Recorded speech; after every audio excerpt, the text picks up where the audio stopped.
Hey everybody, this is this month's expert Q&A. I've got a couple of questions this month from some of our students. They were great questions that they had emailed to me. If you have any questions you want me to answer on this, remember it's info@multifamilyinvestingacademy.com.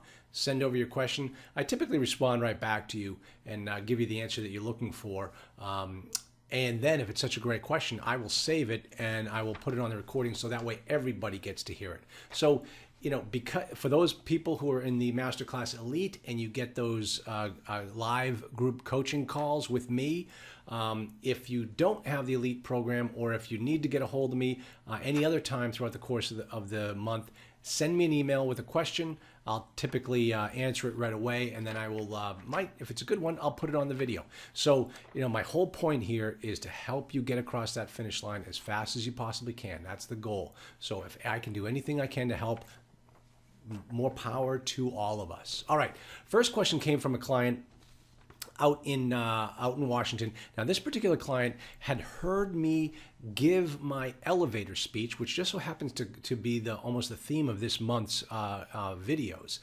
She had heard me give my elevator speech, and then I said, here's what I say in my elevator speech, but notice what I don't say. And one of the things that I don't say is anything about cap rates. I don't talk about cap rates. And her question is, you mentioned that cap rates are not important. I would like to understand why you feel that way, since a low cap rate and high transaction costs could make a deal not pencil out. Well, here's the thing. I didn't say that cap rates are not important. Cap rates are very important. It's just when I give my elevator speech to a broker, I never mention cap rates. Because the type of property that I'm looking for, the type of property that I'm describing to the broker, it implies a certain cap rate. And if I limit the cap rate discussion when I speak to that broker, there may be some properties that meet my physical criteria but don't meet the cap rate criteria, and therefore he'll never send them to me. So when I'm dealing with my elevator speech with a broker, I never mention cap rate, and that's why. So I'm always looking for a certain type of property. And in a particular marketplace, that criteria will imply a certain cap rate level. And if I end up getting a property sent to me that meets my physical criteria and the cap rate is way out of whack, I will know that there's something wrong with that deal right away.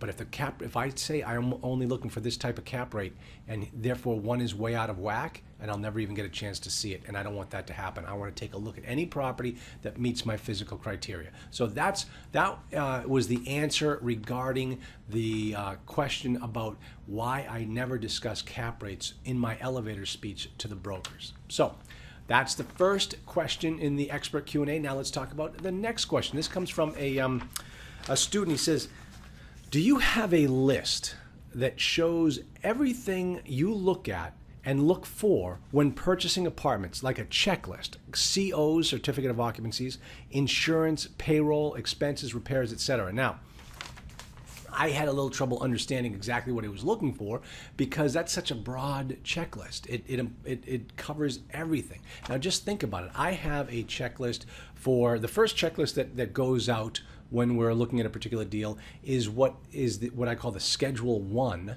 which appears in the letter of intent. So that is a checklist of all the due diligence material that I want to see when I get that property under contract. And I give that to the seller right away, so that when it comes time for him to turn over all the documents, he can't say, hey, I don't have any of this stuff. It's like, well, for crying out loud, I've been giving it to you since the first time I made an offer. You signed the purchase and sale agreement. You knew what I've been looking for. I'm expecting to get that information right away. And if he doesn't have it, that tends to mean you're not going to have a good deal, or things aren't going to go that smoothly for you. So that is the first checklist. Now, when I do the due diligence, and I have a due diligence seminar weekend coming up, obviously this video goes out all the time, but I do offer a due diligence seminar weekend, which is fantastic because it teaches you all the things you need to know about how to handle the due diligence process. And if you're buying property, you've got to know how that happens. So in the due diligence seminar weekend, I have loads of checklists. I have financial checklists. I have physical inspection checklists. I have unit inspection checklists. Everything has a checklist. Everything has a checklist, because remember, this is not the real estate business. This is the multifamily investing business. It is a business. All businesses need to be run on systems. The most successful businesses are the ones that are run on a systematic basis. So we have systems for every step of the process. Now, what surprised me in my last due diligence seminar was at the very end of the weekend, almost in the last hour, maybe 2 hours of the entire weekend, I pulled out my deal flow checklist. And this is a checklist that I have put together over all the deals that I've done, from the time you analyze the property all the way to the time you close. And it includes things like raising private money, the documents that you need. It takes you from the very beginning all the way to the very end. This is going up on the archive section for the elite members. They will have access to my deal flow checklist. And the reason why I'm saying this kind of surprisingly is because when I presented this in the last due diligence seminar, I was shocked at everybody's eyes wide open and finally getting a vision of what you need to do to buy a property. And I laid it out for them step by step by step. And that's when I realized, wow, this deal checklist is really a pretty good document. I should make this more available. So that's why it is going up to all of the elite members.